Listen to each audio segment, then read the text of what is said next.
gbogbo ẹ̀yàn ọmọ Yorùbá ní tá à ń sọ fún àwọn èèyàn olóṣèlú tó wà níjọba Nàìjíríà o sóòtìrí gáàsì lè sóòtìrí 15 kg nìyẹn o 15 kg 1.5 dinar that is 150 naira Nigeria money 15 kg sóòtìrí 15 kg rèé o nílẹ̀ ẹsẹ̀ fíìlì tán yìí sóòtìrí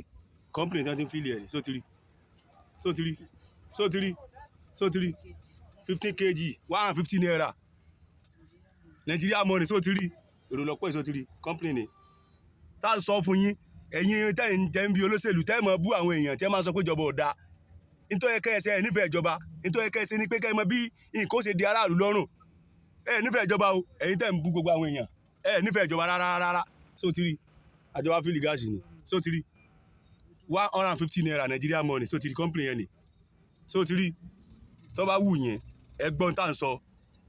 150 naira 15 kg sóòtìrí company yẹn ni láti fíìlì ẹ̀ ire o.